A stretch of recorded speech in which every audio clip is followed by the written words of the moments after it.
Donc, je vais vous parler de fourmis. Et en fait, ces fourmis, si j'arrive à partager mon écran. Très bien. Alors, j'ai pris un titre un tout petit peu provocateur, puisque la Société des fourmis chaos organisé. Eh bien, nous allons voir comment ça se passe. Alors, habituellement, c'est assez simple parce que les fourmis, bon, on en connaît quand même un grand nombre à la surface de notre planète. On a décrit scientifiquement plus de 16 000 espèces de fourmis. On sait qu'elles ont un grand âge puisque les premières sont apparues il y a plus de 120 millions d'années. Donc, c'est encore à l'époque des dinosaures. Donc, c'est quand même quelque chose d'assez étonnant. Elles ont aussi vécu les grandes catastrophes et elles sont toujours présentes. Les toutes petites fourmis mesurent à peu près 1 millimètre, les plus grandes, je parle des ouvrières, jusqu'à 4 centimètres. Donc, vous voyez que c'est assez diversifié. Mais ce qui est le plus intéressant, c'est que si vous prenez toute la population humaine, donc on va vous demander tous de monter sur une balance, puis on va mettre toutes les fourmis sur l'autre plateau de la balance, eh bien, malheureusement, ça penchera du côté des fourmis. Ça, c'est un petit détail, mais c'est une chose qui est assez intéressante. Alors, évidemment, les fourmis ont toujours intéressé les scientifiques, les penseurs, des gens tout à fait sérieux. On avait un prêtre naturaliste, là, il cumule un peu les fonctions, M. Henri Macoux, qui dit alors une chose tout à fait intéressante, il dit on ne voit jamais de fourmis paresseuses, lâches, qui se cachent, des fourmis qui ne font rien. Alors, on va lui laisser cette idée, c'est assez sympathique. On peut remonter un peu plus en arrière dans le temps avec le fameux roi Salomon. Si vous allez chercher dans les proverbes de Salomon, les versets 6.6 à 6.9 dans l'Ancien Testament, lui est celui qui s'est, on va dire, exprimé de manière assez, on va dire, assez intéressante. Il va dire, va vers la fourmi paresseuse, considère ses voies et devient sage. Elle n'a ni chef, ni inspecteur, ni maître. Elle prépare en été sa nourriture et la masse pendant la moisson de quoi manger. Alors, il est bien sympa, ce roi Salomon. Il s'est un petit peu gouré parce qu'il parle ici d'une espèce qui est une espèce de fourmi moissonneuse qui ramassait le grain des gens qui essayaient tant bien que mal de cultiver des céréales. Et contrairement à ce que pensait aussi M. de La Fontaine, ce n'est pas tellement pour amasser et faire des réserves, c'est surtout pour manger au fur et à mesure les graines qu'elle ramassait. Donc, tout ce que je viens de vous dire, je m'excuse du terme, mais c'est un peu des foutaises. C'est joli, mais c'est un peu des foutaises. Donc, l'image de la fourmi charmante, délicieuse, tout ça, c'est bien pour les livres d'enfants, mais faites attention, les enfants deviennent plus critiques aujourd'hui. Donc, pour résumer, il existe des fourmis paresseuses. Et oui, ça existe. Il y a des fourmis qui ne font rien du tout dans une bonne partie de leur vie. Mais il y a aussi des fourmis qui sont esclavagistes. Donc, si vous êtes esclavagiste, vous devez avoir des esclaves. Mais il y a des fourmis qui parasitent d'autres sociétés de fourmis. Donc, il y a des pauvres fourmis qui sont parasitées. Il y a des voleuses. Eh bien, oh mon Dieu, des voleuses, il y en a beaucoup. Donc, il y a des fourmis qui sont lésées. Et il y a même des fourmis fratricides, donc des morts. Donc, vous voyez que c'est quand même quelque chose de tout à fait original qui se passe. Si on essaie maintenant, parce qu'on aime bien faire les comparaisons, société humaine, société de fourmis, c'est une comparaison à prendre quand même un tout petit peu avec des pincettes, mais si vous regardez d'une manière très schématique, puisque c'est écrit par un de nos ancêtres, un grand myrmécologue américain qui s'appelait Wheeler, les stades de développement de la société humaine passent par ont passé par les stades suivants: la chasse, le pastoralisme, l'agriculture, le commerce, l'industrie, et puis finalement, ce qu'on ose espérer aujourd'hui dans notre société, l'intellect, c'est-à-dire de faire travailler nos cerveaux. Alors, chez les fourmis, ça ne va pas aussi loin, mais en fait, on a bien sûr la chasse, le pastoralisme et l'agriculture. Vous voyez que c'est quand même pas si mal que ça par rapport à la société humaine. Alors, on va regarder maintenant un tout petit peu en détail. Donc, je vous propose d'aller faire un voyage dans le monde des fourmis. Alors, je commence par un très mauvais film de série, certainement C ou D, qui s'appelle La menace des fourmis tueuses. Si vous voulez regarder ça, c'est parfait. Comme ça, vous ne dormirez pas pendant la nuit. Mais la photo qui est à la droite de votre écran est effectivement une de ces fourmis bien particulières dont les mandibules sont deux grands crochets recourbés qui ont la grande faculté de se planter dans votre peau. Et voici en fait ces fameuses fourmis légionnaires. Les fourmis légionnaires, vous allez les trouver principalement en Afrique. Elles vivent dans des grandes sociétés puisque une des espèces de fourmis légionnaires peut avoir jusqu'à 20 millions d'ouvrières pour une seule reine. Je vous laisse imaginer le travail de ponte de madame qui est quand même assez efficace. Et ces fourmis légionnaires ont une grande particularité, c'est qu'elles ne construisent pas de fourmilière. Elles se déplacent tout le temps, à la manière un peu des légionnaires. Et comme ces fourmis sont très bien équipées, vous voyez les mandibules qui sont enfoncées dans le doigt, je précise que ce n'était pas mon doigt, mais il a bien fallu que quelqu'un se prête à l'expérience, qu'on puisse faire la photo. Eh bien, ces fourmis sont très efficaces et elles mangent tout ce qu'elles trouvent sur leur passage. Elles font des grandes colonnes et ces colonnes sont vraiment très spectaculaires puisque vous avez pendant 2 à 3 jours ces millions d'ouvrières qui vont passer. Alors vous avez au centre, vous avez le flux des ouvrières qui vont transporter les jeunes de la fourmilière. Ce seront essentiellement des nymphes lorsqu'elles se déplacent. Et puis sur les bords, vous avez des fourmis qui ont l'air d'avoir la tête en l'air.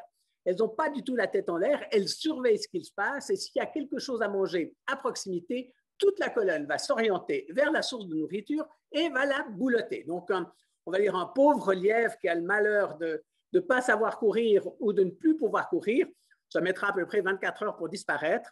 Et si ces fourmis traversent un village, ce qui peut arriver, tout le monde s'en va devant les fourmis. Alors, il ne faut pas oublier grand-papa sur son siège parce que quand vous viendrez 3 ou 4 jours après, bien, vous aurez les os du grand-papa qui seront blanchis parce que c'est très efficace. Ce sont ces fourmis qui ont des mandibules telles qu'elles arrivent à, je dirais, à tout nettoyer. Mais elles sont reconnues et admirées en Afrique parce qu'elles nettoient les villages. Lorsqu'elles ont traversé un village, vous n'avez plus un cafard, plus une mouche, il n'y a plus rien qui bouge, qui vole. Donc, vous pouvez regagner votre chez vous. C'est une entreprise de désinfection très bon marché. Alors voilà, ces fourmis-là, leur grande particularité, c'est d'être finalement assez anciennes et assez primitives. Mais comme nous étions en Afrique, on va rester un petit peu en Afrique, on va aller voir un tout petit peu dans le désert. Et vous savez qu'un des grands problèmes dans le désert, c'est de se brûler les fesses. Parce que évidemment, le soleil est chaud, eh bien, que fait cette fourmi? Mais vous voyez que cette fourmi a une position tout à fait originale. Elle relève l'abdomen simplement pour éviter qu'il soit trop au chaud, trop près de la chaleur du sable. Ça, c'est la première particularité.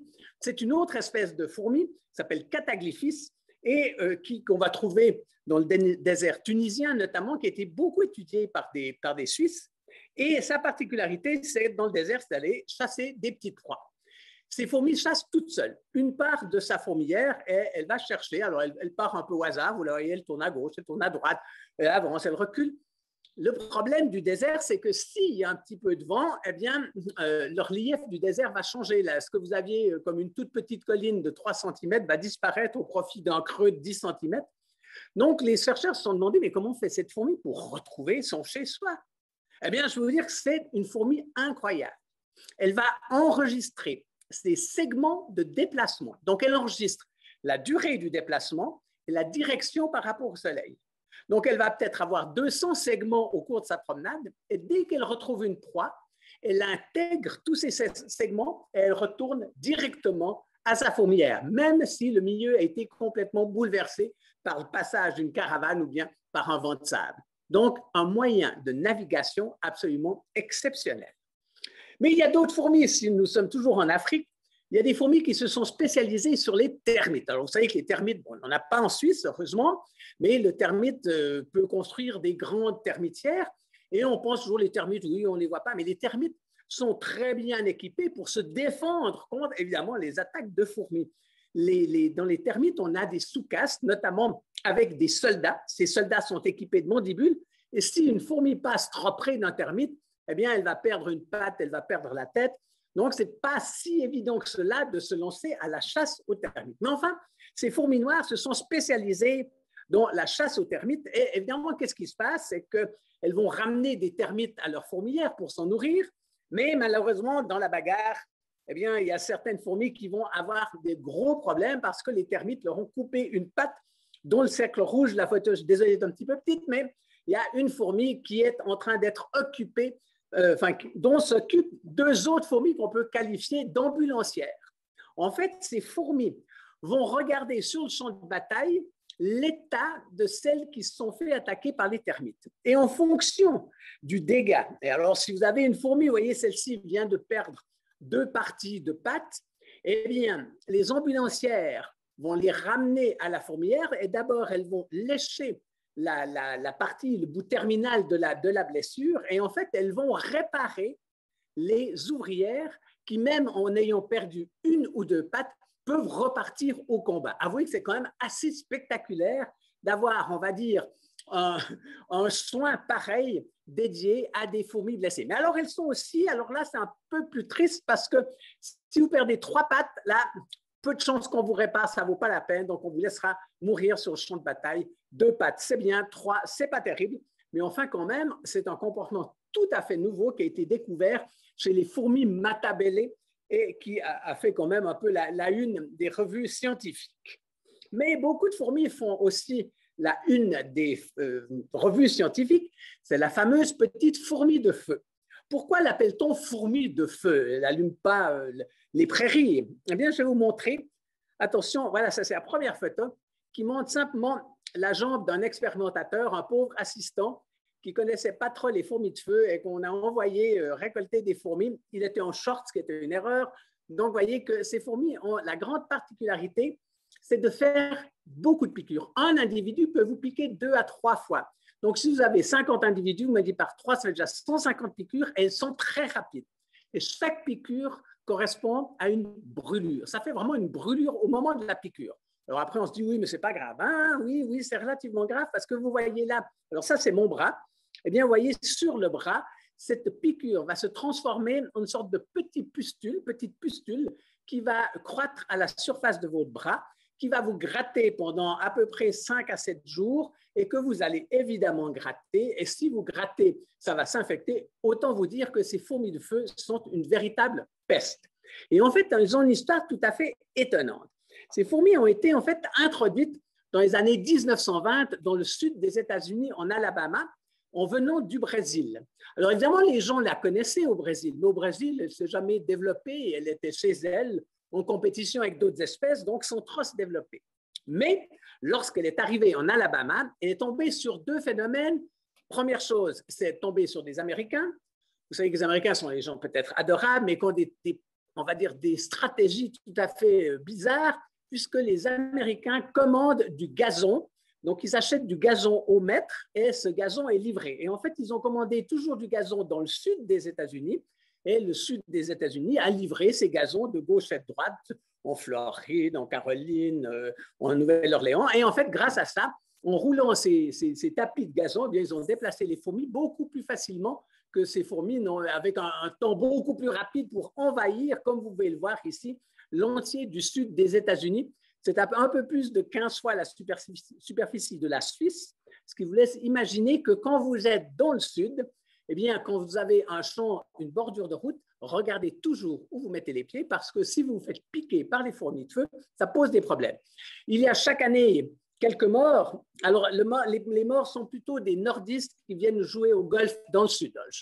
Pour l'instant, on n'a pas de nouvelles de la Floride, mais toujours est-il que ces fourmis, les gens du Nord sont moins habitués et ont des réactions d'allergie qui deviennent des réactions hyperallergiques et qui peuvent amener parfois au décès. Mais toujours est-il que le département d'agriculture des États-Unis a investi des milliards de dollars depuis les années 1920 pour essayer de lutter contre ces fourmis.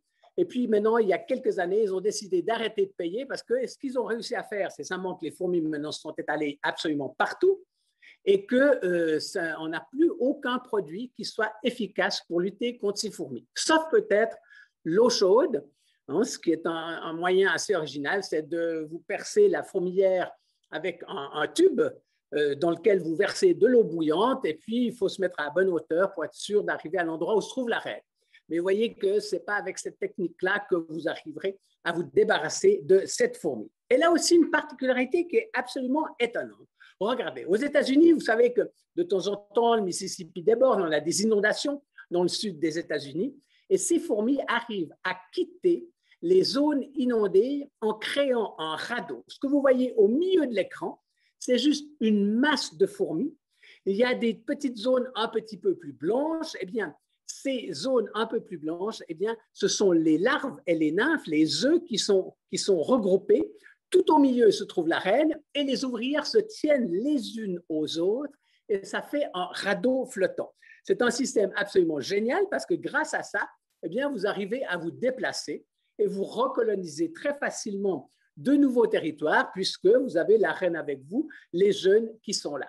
Donc, une manière pour une espèce envahissante dans le sud des États-Unis qui est absolument parfaite, plus de mauvaises habitudes des Américains qui achètent du gazon. Vous voyez que finalement, la réussite de cette espèce est absolument spectaculaire. Mais bon, on va revenir sur quelque chose de beaucoup plus agréable, comme vous avez tous pris, j'espère, votre café. Donc, après le café, on prend toujours une petite douceur. Donc, je vous présente ici ce qu'on appelle les fourmis pot à miel. Les fourmis pot à miel sont des espèces qu'on va trouver dans le nord du Mexique, dans notamment l'État de l'Arizona. Ce sont des fourmis bien particulières. Elles aiment vivre dans le désert. Alors, dans le désert, vous avez quand même un certain nombre de particularités. C'est-à-dire, bon, d'une part, il fait chaud, et puis vous avez assez peu de pluie. Mais lorsqu'il pleut dans un désert, pendant 3-4 jours, eh bien, la végétation va pousser. Les insectes qui vont dépendre de cette végétation vont effectuer leur cycle. C'est absolument extraordinaire. Eh bien, ces fourmis qui sont dans ces zones-là, qu'est-ce qu'elles vont faire les jours de pluie et les jours après la pluie? Eh bien, elles vont aller récolter du miella, donc c'est ce qu'on appelle, c'est le très joli nom qu'on donne pour les excréments des pucerons. Et on parle de miella parce que c'est de l'eau, des sucres et des sels minéraux. Et ce miel-là, elles vont le ramener, elles le transportent dans leur estomac social, elles vont le ramener et elles vont nourrir un certain nombre d'ouvrières. Et ces ouvrières vont être mises crochées au plafond. Et en fait, elles vont servir de distributeurs d'eau sucrée, ce qui est quand même un système absolument génial. Alors, chez nous, on a fait distributeur, vous devez mettre une petite pièce pour avoir un bonbon. Là, vous devez simplement tapoter sur la tête de la fourmi et la fourmi va redégurgiter ce fameux miel-là qui va permettre de subsister pendant toute une partie de la période sèche. Donc, une stratégie mise au point pour résister à la sécheresse. Alors, évidemment, si vous tombez, si vous êtes perdu, si votre gourde vient de laisser ses dernières gouttes tomber, eh bien, si vous êtes perdu dans le désert, vous n'aurez aucun souci. Grâce à ces fourmis, vous pourrez survivre. Alors, évidemment, il faut les reconnaître. Et puis, il faut savoir où elles nient. Enfin, ça demande quelques connaissances quand même. Donc, prenez un bon ouvrage de myrmécologie pour savoir où habitent et où se trouvent ces fourmis. On a parlé d'agriculture chez les fourmis et il existe des fourmis dites champignonistes. Alors, je vais vous expliquer un tout petit peu. Mais si vous vous promenez en Amérique centrale, voire en Amérique du Sud, vous allez voir de temps en temps d'immenses colonnes. C'est des petits bouts verts qui se déplacent. Et si vous regardez sous le bout vert, qui est en fait une petite feuille découpée, il y a une fourmi qui transporte cette feuille. Eh bien, ces fourmis sont des fourmis découpeuses de feuilles. Et pour ça, elles sont fort bien équipées. Vous voyez sur la photo de gauche, vous avez une ouvrière qui a une assez grosse tête. Alors, quand on dit à quelqu'un chez nous qu'il a une grosse tête, on pense qu'il a des choses dans son cerveau. Chez les fourmis, la grosse tête, c'est surtout pour y loger des muscles qui permettent d'activer les mandibules. Donc, une grosse tête, c'est plutôt quelqu'un de musclé. Donc, grâce à cette grosse tête et ces mandibules qui sont des fins ciseaux avec des toutes petites dents, eh bien, elles peuvent découper les feuilles très facilement. Ces feuilles, elles vont les ramener. Vous regardez sur la photo de droite, vous dites, eh bien voilà, il y a une fourmi qui transporte cette feuille pour la ramener à la fourmilière. Ah, puis vous dites, ah oui, c'est vrai, on va tout de suite, il y en a une qui fiche rien, là, qui se fait transporter gratuitement. Alors là, pas dans ce cas.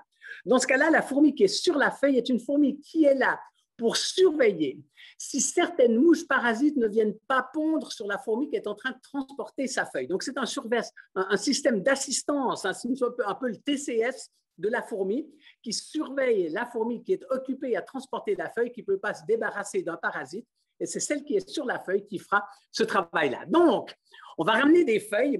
Ces feuilles vont être ramenées dans la fourmilière, qui est souvent une assez grande fourmilière qui descend, qui est assez profonde. On peut y mettre un trax, un gros trax. Donc, vous voyez que c'est comme une grosse fourmilière. Et dans cette fourmilière, eh bien, il se passe quelque chose d'incroyable. En fait, vous voyez, comme un peu comme une éponge, avec des petits points rouges. Les petits points rouges sont les ouvrières. Les fourmis vont mâcher les feuilles. Elles vont mâcher les feuilles, elles vont agglutiner le résultat de leur mastication. Elles vont agglutiner ça en forme d'éponge. Parce que si vous le savez bien, une éponge, c'est de mettre dans un volume minimum une surface maximale. Et sur cette éponge, qui n'est que de la feuille mâchée, elles vont planter un champignon. Ce champignon va se développer, il va faire un mycélium, et les fourmis vont se nourrir du mycélium. Donc, elles sont devenues agricultrices, puisqu'elles sont capables d'utiliser dans l'environnement un substrat sur lequel elles plantent quelque chose dont elles se nourrissent. C'est quand même assez exceptionnel. Mais ça ne s'arrête pas là, parce qu'on s'est rendu compte que chez ces fourmis, le problème, vous pouvez toujours essayez de mâcher une feuille. Prenez une feuille à thé, quelque chose, vous la mâchez, et vous la posez dans un petit verre et vous attendez 2-3 jours, vous aurez tout de suite des champignons, mais vous en aurez beaucoup, vous aurez des bactéries. Enfin, ça va de toute façon devenir infect. Chez les fourmis, ce qu'elles font, c'est qu'elles utilisent des fongicides qui sont spécifiques, c'est-à-dire qu'elles vont utiliser un fongicide qui élimine les autres champignons, sauf celui qu'elles cultivent. Donc là, déjà, il fallait être quand même assez fort pour mettre ça au point. Et puis, la deuxième chose, vous savez bien, quand on commence à produire, on veut toujours produire plus. Hein, donc, ça m'a l'air, disons, un bon économiste vous dirait que c'est très intelligent. Eh bien, les fourmis ont développé des engrais, mais des engrais chimiques. Et ces engrais chimiques, c'est très intéressant parce que les fourmis ont deux petites glandes qui sont sur les côtés du corps, au niveau du thorax, c'est deux petits orifices. Et en fait, ces substances vont sortir de là. Et tenez-vous bien, ces substances sont des analogues des hormones végétales que l'on regroupe sous le terme d'auxine. Et on sait que les auxines sont utilisées pour favoriser la croissance des végétaux. Et dans ce cas-là, elles favorisent la croissance des champignons. Donc, des agricultrices qui sont capables d'utiliser des fongicides et des engrais, c'est quand même assez exceptionnel. Quand on dit exceptionnel, eh bien oui, parce qu'on considère que si l'on prend l'ensemble de la matière sèche récoltée dans l'Amérique du Sud, eh bien, ça peut représenter environ 9 tonnes par hectare et par an. C'est quand même un impact non négligeable. Et c'est vrai qu'au Brésil, on estime que l'ensemble des colonies de fourmis champignonistes qui s'y trouvent représentent, on va dire, le travail d'à peu près 800 000 bovins. Donc, elles ont un impact non négligeable sur le milieu naturel, mais quelque part, tant mieux, parce que sans ça, on serait recouvert de forêts et de végétation. Donc, elles jouent un rôle, c'est donc des fourmis qui coupent la végétation, elles ne sont pas phytophages, elles coupent simplement la végétation pour cultiver le champignon. Alors, si vous regardez bien, en dessus sur la photo de la partie de droite, eh bien, vous voyez une reine. Les reines sont relativement imposantes en taille, puisque les ouvrières, vous pouvez avoir facilement 10 à 15 ouvrières qui se promènent dessus pour la nettoyer et la nourrir. Et cette reine-là peut vivre jusqu'à 20-25 ans. Donc, ces sociétés ont une assez grande durée dans le milieu naturel. Les ouvrières, les toutes petites vivent 6 mois, les moyennes vivent à peu près 6 mois à une année, les plus grosses, qu'on appelle les soldats, toujours les ouvrières à grosse tête, vont vivre un peu plus longtemps, 1 année et demie. Donc, on voit qu'on a un système assez organisé où, dans la case des ouvrières, on a des tailles différentes qui vont remplir des rôles différents, puis on a juste une reine qui s'occupe de tout ce petit monde. Donc, une espèce assez originale dans le monde des fourmis. Et puis, pour revenir à notre roi Salomon, eh bien, un petit mot sur les fourmis moissonneuses. Les fourmis moissonneuses sont des fourmis que vous allez trouver à partir du Tessin ou à partir de la hauteur de Valence, lorsque vous descendez au sud, quand vous pourrez redescendre une fois ou l'autre au sud en France ou en Italie. Ce sont des fourmis que Auguste Forel avait découvert en Suisse, dans la région genevoise. Malheureusement, on n'a pas retrouvé depuis l'époque de Forel. Mais Genève a aussi un peu changé, donc probablement ces fourmis ont disparu de cette région. Et néanmoins, ces fourmis récoltent, ramassent des graines. Et c'est vraiment des fourmis qui amassent des graines, qui sont spécialisées dans la récolte de graines. Et vous voyez très bien sur cette photo-là que la grosse fourmi a de nouveau une grosse tête, donc elle est capable de casser, d'ouvrir les graines et elles se nourrissent du contenu des graines. Donc c'est un système qui est finalement assez au point. Il faut juste habiter dans des endroits qui ont beaucoup de végétation et elles ramassent jusqu'à 40-50 espèces de graines. Des graines, vous en trouvez presque au cours de toute la saison, mais c'est pour ça qu'elles font quand même des greniers à graines, parce que par moment, s'il fait trop mauvais temps, elles ne peuvent pas sortir, donc il faut pouvoir nourrir la société. Donc, elles ont le moyen à ce moment-là de nourrir. Mais évidemment, elles ne s'intéressent pas du tout à la poésie et elles ne conservent pas de graines en hiver. Tout au plus, en plus, elles sont inactives, donc aucun moyen d'échanger avec les cigales. Mais vous voyez ici une entrée de fourmilière, de fourmis moissonneuses. Donc, tout autour, ces entrées sont faciles à repérer parce que c'est plein de graines qui sont abandonnées parce que soit elles n'étaient pas de bonne qualité, soit elles sont rejetées, soit certaines graines, finalement, sont moins comestibles que d'autres.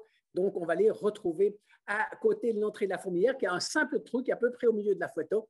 Et c'est comme ça que vivent ces fourmis moissonneuses décrites par le roi Salomon. Alors, il est temps de passer à des très jolies fourmis.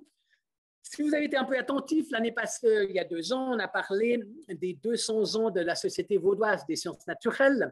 Et en fait, cette société avait organisé au cours de l'année 2019 un projet de sciences participatives où le public était appelé à ramasser des fourmis dans des petits tubes et les envoyer au musée cantonal de zoologie en partenariat avec l'Université de Lausanne. Et grâce à ce travail, puisqu'il y a plus de 6500 échantillons de fourmis qui ont été récoltés dans le canton de Vaud, ce qui est absolument extraordinaire. Je crois que maintenant, on connaît le canton de Vaud comme on ne l'a jamais connu depuis le travail d'Auguste Forel, qui lui a été le premier à faire un travail sur les fourmis du canton de Vaud. Et grâce à ça, on a redécouvert des stations de fourmis Amazon. Alors, c'est une fourmi qui est très jolie. Vous voyez, elle est un peu rouge, elle a une bonne tête. Bon, elle a surtout des mandibules, vous voyez, devant, qui sont des véritables sabres. Alors, c'est un peu ennuyeux d'avoir des sabres, parce qu'avec des sabres, vous ne pouvez pas vous occuper des œufs et des larves, parce que les œufs, c'est quand même assez fin, assez fragile. Les larves, elles ont la peau un peu tendre. Donc, avec des sabres, vous allez les percer. Donc, vous laissez de côté les travaux de ménage. Et pour ça, il faut organiser, il faut aller chercher des esclaves. Donc, ces fourmis Amazon organisent des raids.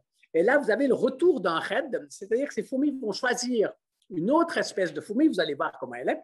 C'est une fourmi tout à fait banale, mais elles vont faire des raids, elles vont pénétrer dans la fourmilière de cette autre espèce et elles vont ramasser les nymphes, c'est-à-dire le dernier stade de développement des jeunes. Ces nymphes ici, elles sont dans un cocon et puis elles peuvent les ramener sans les transpercer. Elles les ramènent à la fourmilière et à l'intérieur de la fourmilière, ces nymphes qui sont des jolies petites fourmis noires que vous trouvez dans vos jardins, des fourmis assez rapides, eh bien, ces nymphes-là vont éclore. Elles se trouvent dans un autre milieu, donc elles vont apprendre les habitudes de ce milieu-là, c'est-à-dire une nouvelle odeur de reine.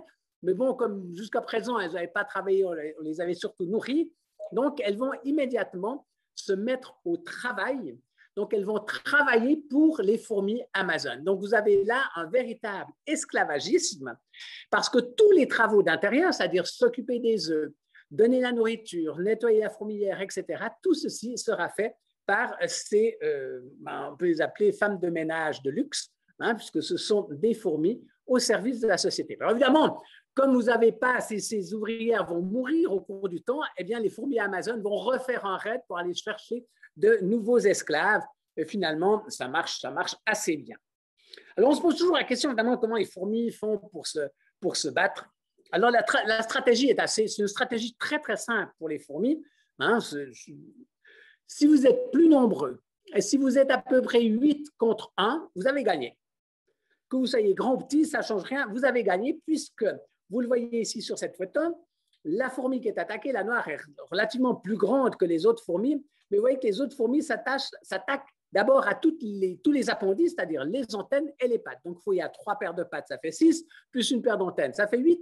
Donc, il faut être 8 fourmis pour immobiliser la fourmi. Et puis après, si vous avez le loisir, vous en prenez une 9e qui, elle, vient couper un peu, soit la tête, soit l'abdomen. Donc, de cette manière-là, vous avez vaincu. Donc, c'est un peu une stratégie, on va dire, assez simpliste, mais qui a marché dans les temps anciens. Les plus nombreux remportaient les bagarres. Et puis après, c'est développé l'époque des armes chimiques, qui est devenue beaucoup plus dangereuse. Et là, on va retrouver chez nos fameuses fourmis des bois qui font de ces beaux tumulus d'aiguilles de conifères dans le Jura, notamment le Jura vaudois. Et là, ces fourmis-là vont projeter de l'acide formique. Et vous voyez, ces jets peuvent aller jusqu'à plus de 50 cm. Donc, c'est quand même, c'est pas une projection toute proche, c'est vraiment la possibilité de projeter à distance. Et en même temps qu'elle projette l'acide formique, elle projette des substances qui vont alerter les autres ouvrières. Donc, si vous pouvez faire l'expérience, attendez encore quelques semaines parce qu'il faut que les fourmis se réveillent, mais en passant juste la main au-dessus d'une fourmilière de fourmis des bois, sur lesquelles se trouvent des ouvrières qui sont en train de s'activer à leur tâche habituelle, vous voyez bien qu'elles s'arrêtent, elles s'asseyent sur leur abdomen et elles vous projettent de l'acide formique. Si vous avez le malheur, vous avez prêché trop près, vous prenez un jet d'acide formique dans l'œil, je peux vous dire que c'est assez fort, c'est un acide qui est concentré à 50%, un acide que vous ne pourrez pas acheter en droguerie parce qu'il est considéré comme un acide dangereux, l'acide formique. Donc, vous voyez que les fourmis sont très bien équipées pour se défendre. Alors, quelques dernières nouvelles de notre petit monde. Vous savez qu'on a un petit monde parfait. Là, je vous montre une nouvelle espèce de fourmi. Bon, si ça veut partir, là, tu n'as pas l'air de vouloir partir, désolé. Je pensais réussir à lancer l'animation. Donc, vous voyez, une petite fourmi qui a fait parler beaucoup d'elle, puisqu'on l'a découverte à Cuilly. Et c'est une fourmi qui vient du sud de la France, qui s'appelle Tapinoma magnum, fourmi qui a été probablement apportée avec des travaux lorsqu'on amène des plantes du sud, parce qu'on veut planter des oliviers chez soi ou d'autres plantes, des palmiers. Et en fait, c'est une fourmi qui s'attaque un peu à tout ce qui bouge. Là, vous voyez que la pauvre abeille n'aura pas beaucoup de répit. C'est une fourmi qui pose de gros problèmes, tout simplement parce que lorsqu'elle arrive dans un endroit, et notamment, Cuilly, c'était sous l'église catholique, donc il y a un immense cimetière, il y a une galerie d'enfants, donc les enfants ne pouvaient plus sortir parce qu'ils se faisaient mordre par les fourmis. Les personnes âgés qui se rendaient au cimetière se faisaient monter dessus par les fourmis qui les mordaient aussi, donc impossible de rester plus d'une minute dans le cimetière. Donc, un problème assez intéressant et aussi un problème sur lequel nous travaillons depuis en tout cas 2 ans avec mon collègue Max Agner pour tenter de limiter l'expansion de cette espèce. Alors, je vous rassure tout de suite, on l'a trouvé dans un tas d'autres endroits. Donc, si vous n'habitez pas à Cuilly et que vous voulez voir cette espèce de fourmi, il suffit d'habiter un peu le long des rives du lac Léman. Il y a quelques communes, malheureusement, qui ont déjà cette espèce. Donc, voilà une espèce qui pose un problème et contre laquelle on essaye de lutter en essayant de trouver des moyens qu'il ne s'agit pas des utilisations de pesticides qui d'ailleurs sont interdits, donc qui ne permettent pas de détruire facilement ces fourmis. Donc, on a de l'espoir, donc on continue à travailler entre le laboratoire et le terrain. J'avais oublié de vous dire quand même une chose, parce qu'évidemment, j'espère qu'il y a des dames qui écoutent cette conférence. Eh bien, il existe le point de fourmi. Vous n'avez pas forcément appris le point de fourmi, mais ça existe en couture. Il existe des fourmis qu'on appelle les fourmis tisserandes. Ces fameuses fourmis sont des fourmis que l'on va trouver en Asie et notamment en Australie, dont M. Herzog avait parlé il y a fort longtemps dans son fameux film « Le pays où rêvent les fourmis vertes ». En fait, ces fourmis, là, elles ont juste l'abdomen vert, c'est ça leur caractéristique. Ces fourmis construisent des fourmilières en assemblant des feuilles sur les arbres. Alors, c'est assez intelligent parce que vous travaillez avec du matériel vivant, donc les feuilles sont bien accrochées à l'arbre, ça veut dire qu'elles ne vont pas tomber forcément. Donc, vous arrivez à construire quelque chose d'assez intéressant. Mais c'est une bonne idée de construire avec des feuilles, mais comment faites-vous? Alors, évidemment, il faut d'abord s'accrocher aux pattes les unes les autres pour aller chercher la feuille d'en dessus, et puis après, c'est assez simple. Il faut tirer un peu, enlever une fourmi, tirer un peu, enlever une autre fourmi, et puis au bout d'un moment, eh bien, elles arrivent à rassembler, rapprocher les feuilles, et puis maintenant, il ne faut pas lâcher, parce qu'à ce moment-là, évidemment, les feuilles reprennent leur position, et c'est à ce moment-là que vous faites le fameux point de fourmi, qui se passe de la manière suivante. En fait, une ouvrière va passer avec une larve. Vous savez que les larves ont des glandes séricigènes, donc des glandes qui produisent de la soie, des fils de soie. Et en fait, vous voyez que la fourmi va passer et elle va faire des fils entre les deux feuilles et ça va tenir, ça va fixer les feuilles d'une manière absolument extraordinaire. Donc, on peut rajouter quand même à leur actif le fait d'être capable de faire de la couture, donc une couture quand même qui est très efficace puisque ces fourmis se développent très bien, soit en Asie, soit en Australie. Et puis, dernier petit point qui n'est pas un point de détail, mais qui est un point très important, les fourmis, pour se nourrir, ont besoin de sucre. Elles ont besoin de 2 choses, comme nous d'ailleurs. On a besoin de protéines et de sucre. Mais le sucre, bon, dans la nature, vous pouvez aller lécher l'intérieur d'une fleur, c'est joli, mais ce n'est pas très efficace quand vous avez 250 000 ouvrières et larves qui attendent que vous rapportiez des litres et des litres de substances sucrées. Donc, les fourmis ont développé une relation avec d'autres insectes qui sont les pucerons, que vous traitez parfois sur vos plantes, dans votre jardin, qui ne sont pas toujours agréables, parce que le puceron, lui, a une stratégie assez simple. C'est un insecte qui perce la plante dans les canaux qui transportent la sève élaborée. Cette sève élaborée, eh bien, c'est principalement de l'eau, des sucres, des sels minéraux et parfois quelques acides aminés. Et le puceron, lui, ce qui l'intéresse, c'est ni l'eau, ni le sucre, ni les sels minéraux. Alors on dit, oui, mais dans le miel-là, on trouve quelques acides aminés. Les acides aminés, c'est ce qui va permettre de construire des protéines. Donc, le puceron, lui, va filtrer ce miel-là pour conserver les acides aminés et rejeter l'eau, le sucre et les sels minéraux. Et ça, c'est magnifique parce qu'en fait, c'est un produit tout à fait naturel. Et bon, il a juste passé dans le tractus digestif d'un puceron, mais enfin voilà, c'est un produit absolument naturel. D'ailleurs, les abeilles ont bien compris, puisque quand on vous vend du bon miel de forêt, c'est jamais marqué sur l'emballage que c'est du caca de puceron. ce qu'on ne trouve pas très bien de le mettre. Toi, les apiculteurs n'aiment pas qu'on s'exprime comme ça, mais c'est bien vrai que c'est un produit naturel qui transite du végétal au puceron. Et les fourmis ont découvert qu'on pouvait considérer les pucerons comme des vaches à lait. Il suffit de les protéger et de les parquer, hein, c'est exactement ce que font nos paysans, et puis de passer fréquemment pour traire ces pucerons. Alors, c'est une traite bien particulière. Sur la photo de gauche, vous avez un puceron et vous voyez au bout de son abdomen une petite goutte transparente qui est en train de pointer. C'est justement ce miel-là. Et il suffit de taper sur l'abdomen du puceron et il va émettre cette goutte, ce qui permet à ce moment-là de vous nourrir, c'est-à-dire de transporter cette goutte à l'intérieur de votre estomac social et de ramener cette eau sucrée pour votre société. Alors, ce qu'il faut savoir, c'est qu'une bonne fourmilière, fourmi des bois, je me suis amusé à compter et à faire quelques évaluations, eh bien, chaque jour, elle va, on va dire, consommer environ 2 litres de miel. Donc, pour faire 2 litres de miel à coup de gouttes, je peux vous dire qu'il faut visiter beaucoup de pucerons et il faut être efficace. Eh bien, les fourmis sont efficaces et en fait, elles vont protéger les pucerons contre les autres prédateurs parce qu'elles sont toujours, de jour comme de nuit, à côté des pucerons, donc elles les protègent pour ce qu'ils sont en train de faire, c'est-à-dire pomper finalement pour les fourmis. Et puis, une chose intéressante, c'est que bon nombre de pucerons, s'il n'y a pas de fourmis, ils ne peuvent pas se développer. Et je vous explique pourquoi. Si vous prenez la photo de gauche, vous voyez cette petite goutte de miel-là, s'il n'y a pas de fourmi qui vient lécher le derrière du puceron pour prélever cette goutte, eh bien, avec le soleil, l'eau va s'évaporer et il va rester du sucre. Et quand il reste du sucre, ça fait un bouchon. Et à ce moment-là, le puceron va mourir de constipation. Dramatique, mais c'est comme ça. Donc, il y a une relation qui est absolument obligatoire entre le puceron et la fourmi, faute de quoi les pucerons ne se développent pas. Donc, ça s'est mis en place au cours du temps. Ce n'est pas arrivé du premier coup, mais en tout cas, c'est quelque chose d'assez exceptionnel. Alors, une fois qu'on voit tout ça, on se dit, trop génial, les fourmis. Oui, pas tout à fait. Pas tout à fait. Alors, je vous propose, on va partir sur une fin un tout petit peu plus théorique. Donc, je vais vous parler un peu de reproduction, hein, c'est très à la mode.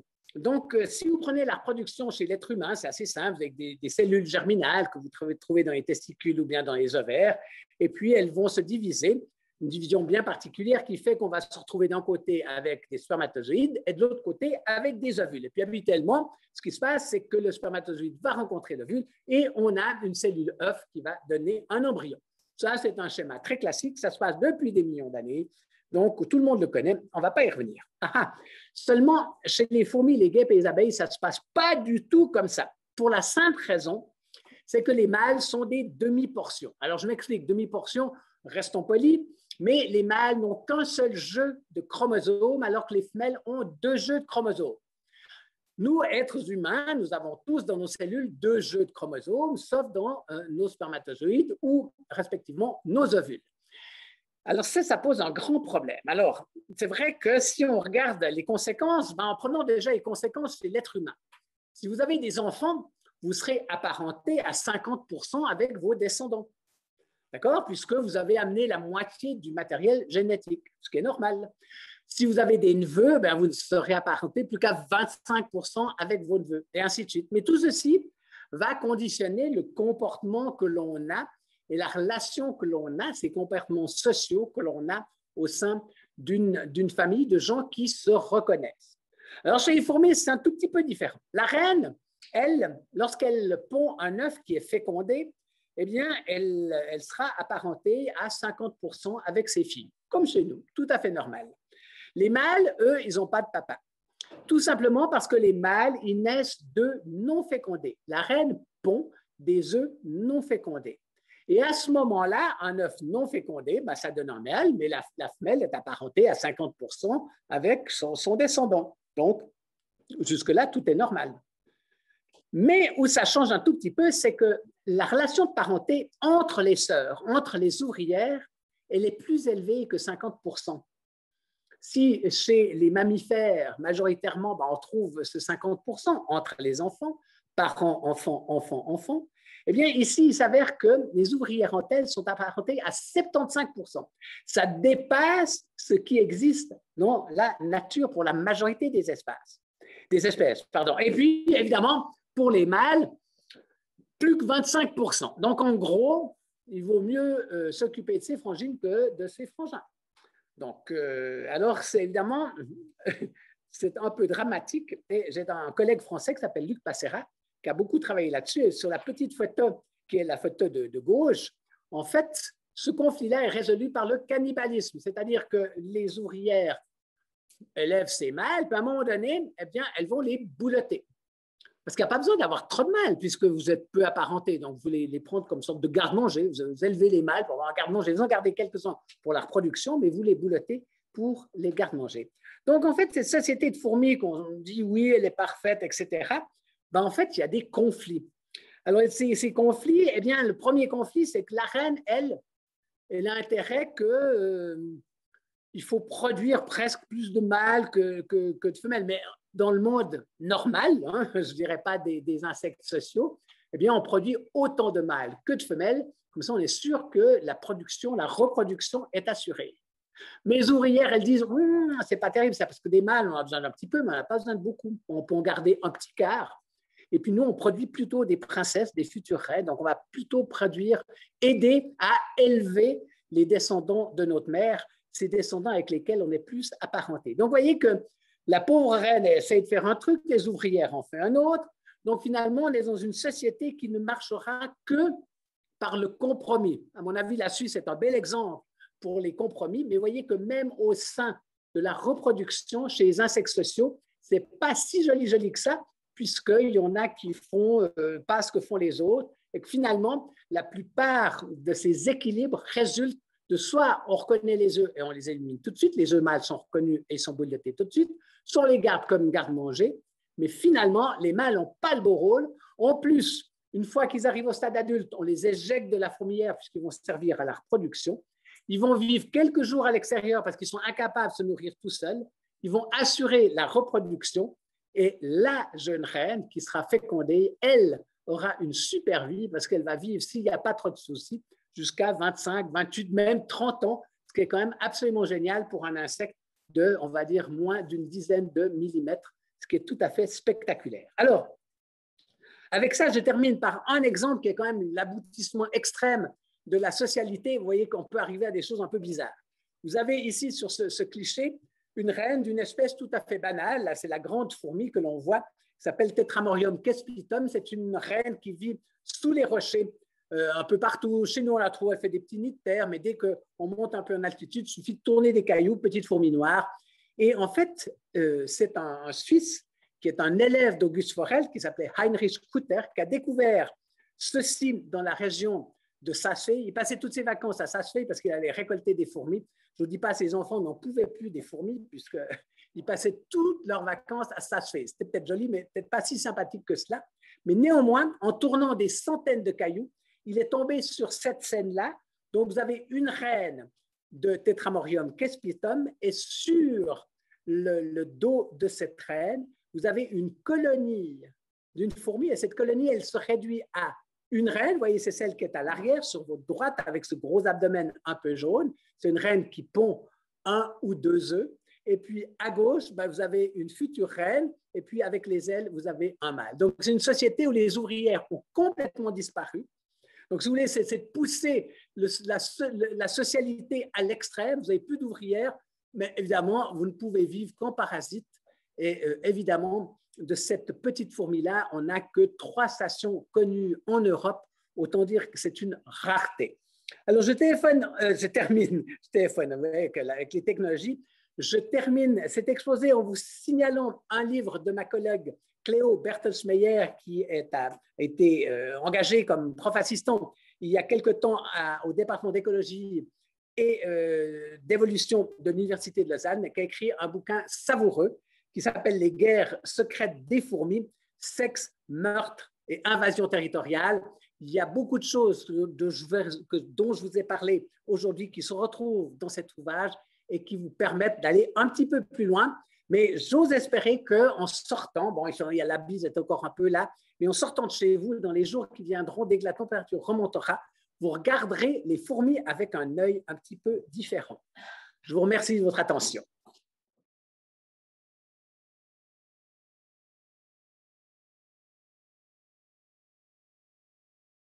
Non, la fourmi que l'on a en Suisse est différente de la fourmi d'Argentine. La fourmi d'Argentine est du même groupe, on va dire, mais c'est une fourmi qui est arrivée dans le sud de la France en 1915 et qui s'est développée et qui fait probablement la plus grande colonie connue au monde, c'est-à-dire une colonie qui fait plus de 6000 kilomètres. Imaginez, depuis le Portugal, surtout on va dire la périphérie, le côté Atlantique, et puis après l'Espagne, et puis après toute la France, l'Italie.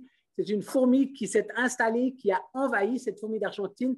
Elle, ce n'est pas du tout une fourmi qui cultive des champignons, c'est une fourmi qui mange tout ce qu'elle trouve sur son passage. Et le grand problème, c'est qu'elle favorise les pucerons, dont je vous ai parlé, et que pendant des années, on a essayé de lutter contre cette fourmi en France. C'est ce que vous voyez avec ces petits sachets blonds. Mais le résultat, c'est que la fourmi est toujours présente et qu'elle ne va pas remonter très haut, même si on a découvert une fois en 1979, on a eu un nid en Suisse, mais cette fourmi va rester au sud parce qu'elle est vraiment habituée au chaud, alors que la fourmi, cette Tapinoma que l'on a accueillie notamment, en fait, c'est une fourmi qui vient du sud de la France, qui n'a pas envahi le sud de la France, mais qui habite et qui, depuis le sud de la France, est montée au nord en étant transportée avec de la terre. Maintenant, ça, c'est la première chose pour distinguer ces deux fourmis d'Argentine et cette nouvelle fourmi que l'on a en Suisse. Et puis, ce qu'il faut savoir, c'est que la diversité en fourmis, elle est toujours maximale lorsqu'on est au niveau équateur et dans le sud de notre planète, un petit peu au nord, un petit peu au sud, donc le long de l'équateur, que vous soyez en Asie, que vous soyez en Amérique du Sud, en Afrique, c'est là où vous aurez les diversités maximale de fourmis. Puis dès que vous remontez, eh bien, la diversité diminue, ce qui est tout à fait normal. Alors, c'est assez simple parce que le glacier n'est pas tombé d'un seul coup. Hein, l'ère glaciaire est un processus relativement long. Donc, les fourmis se sont retirées lors de l'ère glaciaire et notamment lorsqu'on pense que l'Europe, là, moi je suis sur la place, enfin à côté de la place de la Riponne, là on avait une bonne centaine de mètres de glace lors de la dernière glaciation. Eh bien, lorsque les glaces se sont retournées, les fourmis ont réenvahi toutes ces zones, donc en venant soit de l'Est, alors ça a pris évidemment ça a pris beaucoup d'années pour que les fourmis réenvahissent, mais en même temps, le milieu changeait petit à petit, ce qui a autorisé à voir les fourmis que l'on connaît aujourd'hui dans notre pays. Nous avons à peu près 140 espèces de fourmis différentes en Suisse, qui sont des fourmis quand même habituées à, on va dire, un régime météorologique à 4 saisons avec un hiver froid qu'elles peuvent supporter, et puis un printemps, un été et un automne. Les plus connus, on va dire, ce qui serait le plus élégant, et c'est ce que l'on a mis au point il y a un certain nombre d'années pour lutter contre une toute petite fourmi qui s'appelle la fourmi du pharaon, c'est de travailler avec des hormones, c'est-à-dire c'est de distribuer un contraceptif aux fourmis. Je m'explique. Vous savez que dans le développement de la fourmi, il existe des hormones pour un œuf puisse passer à une larve puisse passer à une nymphe passer à un adulte. Et en fait, c'est en travaillant sur ces équilibres des hormones, notamment avec une hormone qui s'appelle l'hormone juvénile, que l'on peut briser cet équilibre, c'est-à-dire empêcher les larves de devenir adultes et surtout empêcher les reines de pondre, parce que l'hormone juvénile agit comme un contraceptif oral, puisqu'en fait, il est distribué avec la nourriture.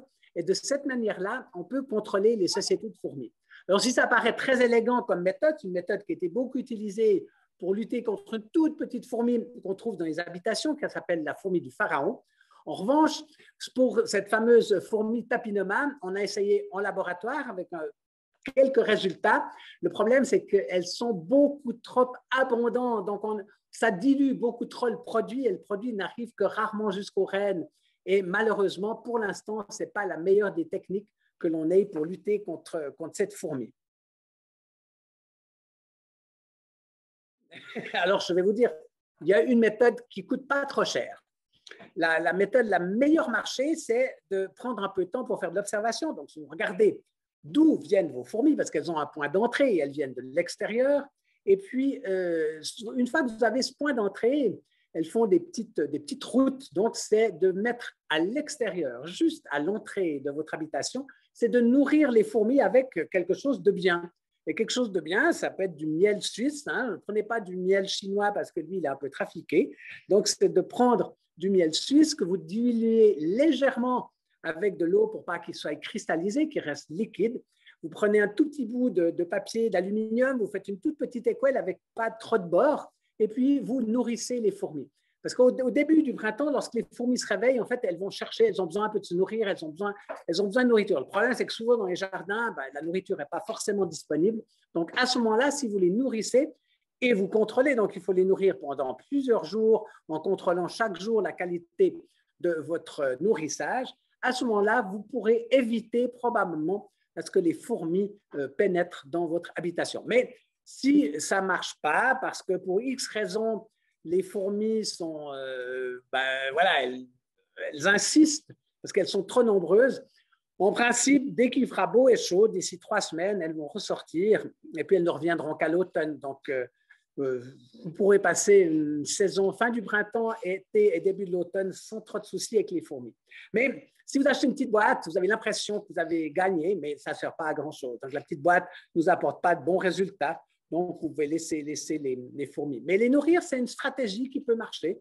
Donc, il faut juste, mais il faut être alors il faut être attentif et faire un petit travail quand même de scientifiques qui contrôlent chaque jour si les fourmis sont toujours là, si elles se nourrissent, si elles n'ont pas déplacé leur piste. Et avec ça, vous aurez un certain résultat. Alors, les fourmis volantes, c'est une bonne question. Les fourmis volantes, c'est quelque chose de très sympathique puisque ça correspond à ce qu'on appelle l'essaimage, c'est-à-dire la production de mâles et de femelles, parce que les mâles sont aussi ailés comme les futures reines, mais assez souvent, chez les espèces, ils sont tout petits. On ne les voit quasiment pas. C'est des micro-mâles, mais ces micro-mâles sont très efficaces. Donc, à un moment donné, tout le monde va s'exciter, les ouvrières vont s'exciter, on va amener ces jeunes femelles et ces jeunes mâles à la sortie de la fourmilière. Alors, ça arrive de temps en temps quand elles sont installées dans un vieux mur de maison, c'est qu'elles partent du mauvais côté, donc elles vont rentrer dans votre habitation. Ça, ce n'est pas grave, il faut prendre... La stratégie est assez simple, vous ouvrez toutes les fenêtres, vous fermez les lumières et puis vous partez pendant quelques heures, vous promenez. Et en principe, une bonne partie va s'en aller. Puis s'il y en a encore, vous montez la tente dans le jardin et puis au bout de quelques jours, tout le monde va sortir et vous aurez plus. Alors, ce qui se passe, c'est que ces mâles et ces femelles s'envolent, parfois montent jusqu'à 50, 70 mètres et vous le voyez très bien, parce que c'est à ce moment-là que les hirondelles vont entrer en scène parce qu'elles adorent, parce qu'une femelle, c'est quand même dodu, c'est plein de réserves. Donc, elles vont manger ces individus, elles vont se jeter sur ces individus, mais il y en a toujours qui vont réussir à s'accoupler en vol lorsque le mâle est tout petit. Les femelles vont retomber. En arrivant sur le sol, elles s'arrachent les ailes, elles continuent à pied, elles creusent un petit trou dans le sol et à ce moment-là, elles s'isolent, elles vont pondre leurs premiers œufs. C'est le début d'une nouvelle fourmilière. Donc, les mâles, vous ne les voyez pas souvent puisqu'ils vont durer que quelques jours juste au moment de ce vol nuptial.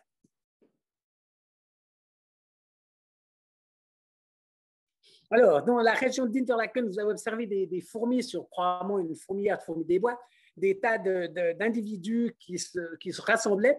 Vous avez la chance d'observer, comme c'était Interlaken, je vais vous le dire en allemand, la Frühlingssonnung, c'est-à-dire le réchauffement printanier des fourmis. Puisque vous savez, il faut bien pouvoir se réveiller au printemps. Donc, quand vous êtes sous le sol, sous la neige, vous n'avez pas beaucoup de signaux.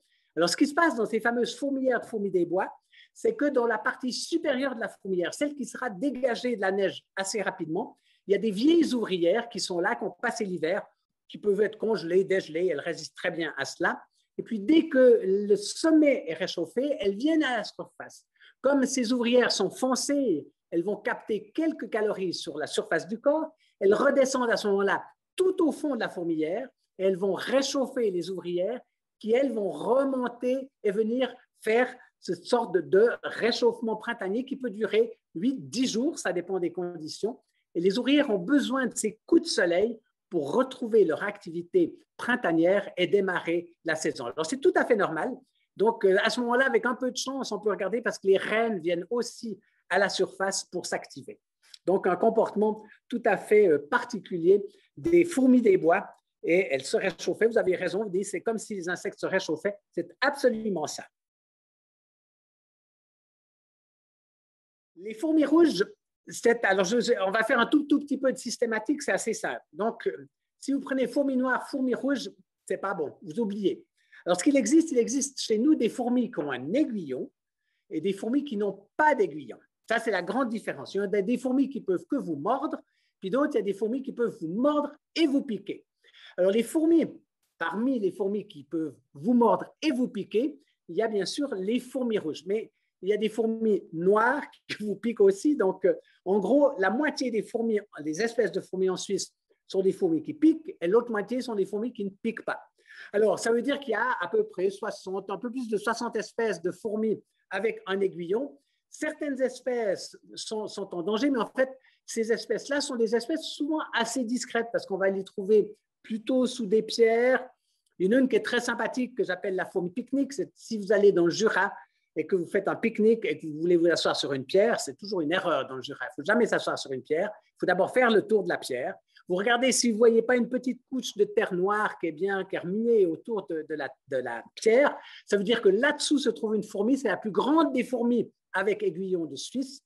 Et elle mettra un peu de temps à sortir, mais vous serez peut-être à la fin du sandwich ou peut-être déjà au début du dessert. À ce moment-là, elle va sortir, elle va venir quand même vous demander de vous en aller parce que vous êtes assis sur sa fourmilière.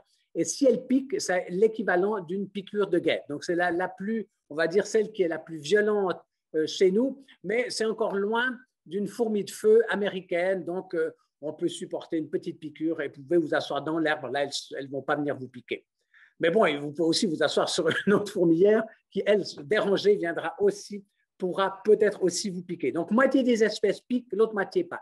Vous les remarquez très facilement. Donc, vous regardez, vous prenez une fourmi dans la main. Vous pouvez pour ne pas se faire piquer, il faut la prendre par la patte arrière.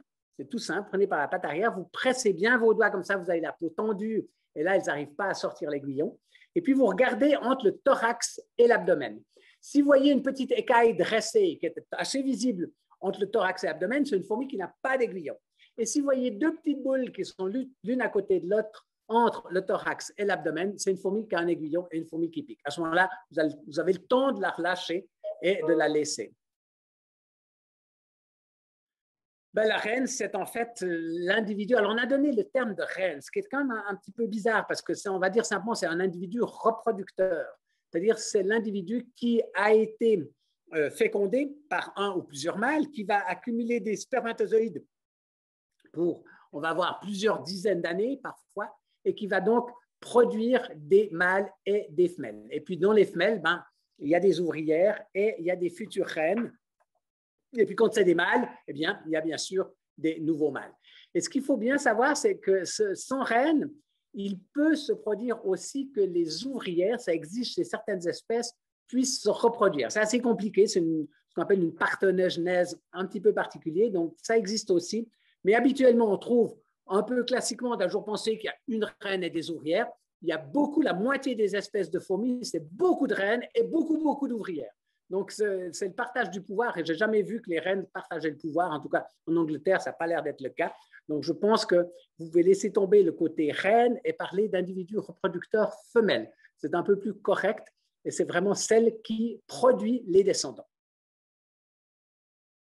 Ce qu'il faut savoir, c'est qu'en Suisse, sur ces 140 et quelques espèces différentes de fourmis, il y a un groupe d'espèces qui est protégé par la loi fédérale sur la protection de la nature et du paysage, ce sont les fourmis des bois. Les fourmis qui construisent ces fameux tumulus d'aiguilles de conifères, elles sont protégées. Ça date d'une protection très ancienne qui date de 1966 parce que ces fourmis des bois jouent un rôle très important dans l'écosystème forestier. Elles se nourrissent d'insectes, donc elles évitent qu'il y ait des pullulations d'insectes ravageurs. En même temps, elles servent de nourriture aux oiseaux insectivores, donc elles sont, on va dire, un carrefour clé de la chaîne alimentaire et de l'écosystème forestier. Donc, elles jouent un rôle très important. Et en plus, dans notre canton, on abrite sans doute l'une des plus grandes colonies de fourmis des bois connues et étudiées, qui se trouve après le col du Marcheru. 1200 fourmilières reliées entre elles par plus de 70 km de pistes, ce qui est quand même assez exceptionnel.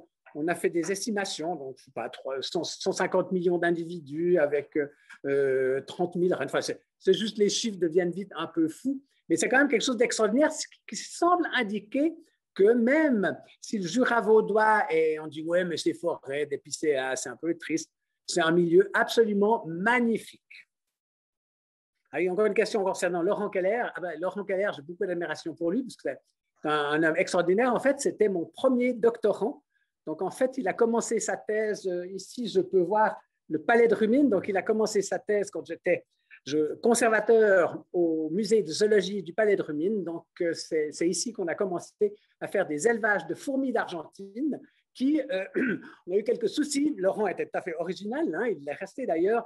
On a eu quelques échappées et les fourmis n'ont pas trouvé mieux que d'aller lire des livres à la bibliothèque cantonale et universitaire qui étaient un étage en dessous, ce qui n'était pas du tout, enfin disons, ça n'a pas rencontré l'enthousiasme que nous avions pour ces fourmis. Donc voilà, mais après, on a réussi à les récupérer en allant les aspirer, enfin on a fait des tas de choses. Donc ces fourmis finalement ont regagné nos élevages à l'étage supérieur et il a fait un travail extraordinaire, évidemment, il m'a largement dépassé dans la connaissance des fourmis.